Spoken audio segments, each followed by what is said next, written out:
मेरे लिए शराब बन गए हो। एक आदमी तो घर को जेसीबी से उखाड़वा देंगे, वो कर देंगे, ऐसे कहीं बोलता था। नहीं, पुराना मुआवजा का आदेश हो गया है। अगर यहाँ हमारे यहाँ जो टावर लगा है ना, उसका अभी तक का मुआवजा मिला नहीं है।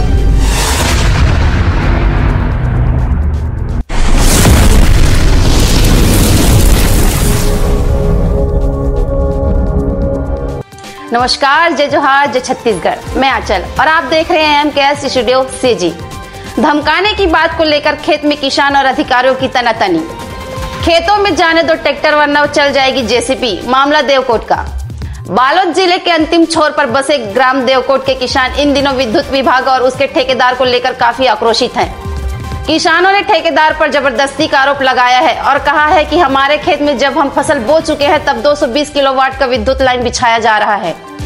पहले से जमीन का मुआवजा नहीं मिला है और अब फिर से फसलों को रौंदने की तैयारी की जा रही है।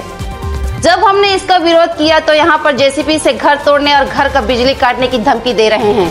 वहीं सहायक कार्यपालन अभियंता ने कहा कि शासन के नियमों के हिसाब से काम किया जा रहा है और यहाँ पर मुआवजे के लिए SDM कार्यालय से आदेश हो चुका है। पूरी प्रक्रिया होने के बाद भुगतान कर दिया जाएगा। उन्होंने धमकी के बाद से इनकार किया है।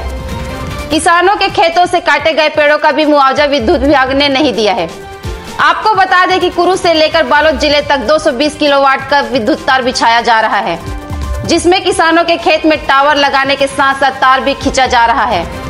किसानों ने बताया कि पहले उन्हें धान की फसल लेने से मना किया गया तो वह अब तिलहन, दलहन और चने की फसल ले रहे हैं और चने की फसल जब हमारी लगी हुई है तो विद्युत विभाग और ठेकेदार के लोग यहाँ पर तार बिछाने आ रहे हैं।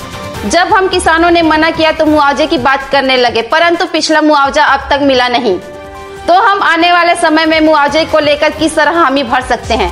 पूर्व सरपंच कमलेश साहू ने बताया कि जब हमारे खेत में खाली थे तब उनके द्वारा आकर काम किया जाना था या फिर 2 महीने रुकने के बाद इन्हें काम करना चाहिए। ऐसी बात हम विद्युत विभाग से कह रहे हैं। पहले पैसे रखे फिर करे बात। आसपास के किसान एकत्र हो गए थे। उनकी विद्युत विभाग के खिलाफ आक्रोश देखने को मिली। किसानों ने आरोप लगाया कि पहले पैसे दे फिर हमारी फसलों में गाड़ियां लेकर आए। हम अपनी फसल बर्बाद होने के बाद मुआवजे के लिए कहां-कहां दौड़ते फिरेंगे। इस दौरान किसानों में काफी आक्रोश देखने को मिला। आगे अपडेट के लिए हमारे न्यूज चैनल MKS स्टूडियो में बने रहें। कैमरामैन भूपेंद्र साहू के साथ। और खेत में बड़े वाला टावर गड़ा थे, उसका लंबाई 16 हाथ की है, चौड़ाई 16 हाथ की है। मैं टावर गरे में ट्रैक्टर घुसा नहीं सकता हूँ। 12 महीने में मैं रास्ता में कोड़ के क्रोध में हूँ। मेरे लिए शराब बन गए हो। कौन नहीं पता नहीं मुआवजा कितना देगा, क्या देगा, मेरे को पता नहीं। अभी समस्या मेरा क्या समस्या, वही समस्या है, मेरा कोई समस्या नहीं है। मैं हटा देती थी कि 2 कदम उधर हटा देती, मैं खेत मुआवजा भी नहीं लेता हूँ। नाम दानवीर सिन्हा, ग्राम देवकोट के निवासी। यहाँ हमारे यहाँ जो टावर लगा है ना, उसका अभी तक का मुआवजा मिला नहीं है और अभी जो फसल लगा है वो अगर 2 महीने के अंदर कट जाएगा तो काम करने में भी उनको आसानी होगी, उसका पैसा भी बचेगा और किसानों को भी नुकसान नहीं होगा। तो फसल कटने के बाद काम किया जाए, ऐसा सब किसानों का भी कहना है और मेरा भी कहना है। ठेकेदार के मुख्य चमकार है। मेरे को तो ऐसा भी कोई कुछ नहीं बोले हैं कि काम करना है तो जो भी नुकसान होगा देंगे, ऐसा करके बोल रहे थे।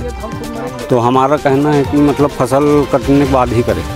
वैसे कमलेश कुमार साहू, पूर्व सरपंच देव। जो टावर गड़ा है ना, उसमें मुआवजा तक मिला नहीं है। अब तार खींचने की बात आ रहा है, फसल लग गया है तो तार उसमें क्या है, हम लोगों को नुकसान फसल का हो रहा है और बात कुछ नहीं है। अपना फसल क्या है, क्षतिपूर्ति भी नहीं मिल पाएगा। टावर का तो पैसा मिला ही नहीं, तो अभी तो फसल सामने फसल है। मेरा नाम गौकरण सिन्हा है, ग्राम देवकोट। मेरा माँ का खेत में गड़ा है और उसमें तो बहुत सारा नुकसान होगा। कम से कम 1 एकड़ में तो नुकसान होगा। पूरा अभी गड़ा नहीं है, इसे गड़ेगा तो पूरा नुकसान हो। बोल वहाँ ट्रैक्टर घूमे। अभी किस तरह की समस्या को कौन चमका रहा है? अभी तो ये लोग चमकाया था, इन लोग चमका रहा था। घर में घुस के घर में जाता, 2-3 दिन में घर में जा परेशान कर रहा था। अलग अलग आदमी जाते। क्या बोले? तो महिला लोग रहे थे। नहीं, उन लोग क्या बोले गए थे? उन लोग बोल रहा था बिजली लाइन काट देंगे कैसे। और एक आदमी तो घर को जेसीबी से उखाड़वा देंगे, वो कर देंगे, ऐसे कहीं बोलता था। नहीं मिला है, अभी तो मुआवजा भी नहीं मिला है। तो अभी क्या बोला? अभी तो मैं तो क्या बोलूँ, अब तो क्षतिपूर्ति तो हैगा, मेरा तो बहुत सारा नुकसान हो गया भाई। क्या चंद्रहास सिन्हा और खेत वाले मालिक है निर्मला बाई। धमकी चमकी ऐसा कुछ नहीं है ना। जो भी प्लान है यहाँ पे, प्लान यही है कि जो मुआवजा वितरण का जो नियमानुसार जो मुआवजा दिया जाना है, भूमि क्षतिपूर्ति मुआवजा, वो प्रक्रियाधीन है ना। जिसमें कि अभी हमारा जो इनको टावर का और तार का जो पैसा मिलना है वो कुछ दिनों में हम यहाँ बंटवाना चालू कर देंगे। और रही बात जो भी काम हमारा चालू और इनकी फसल लग गई, तो फसल का जो भी निर्धारण किया जाएगा उच्च अधिकारियों द्वारा या फिर राजस्व विभाग द्वारा, वही वितरण यहाँ पे किया जाएगा जो नुकसान हो। पुराना मुआवजा नहीं मिला तो नए पर नहीं, पुराना मुआवजा का आदेश हो गया है। अगर अनुविभागीय अधिकारी जो गुरूर है वहाँ से आदेश हमें प्राप्त हुआ है, तो उसका हम पैसा मंगवाया जा रहा है। पैसा मंगवाने के बाद इन्हें वितरण किया जाएगा। आदेश के बारे में आप वहाँ पे कार्यालय में पता कर सकते हैं। हेमंत बारंगे, सहायक अभियंता, अति उच्च दाब संभाग, भिलाई।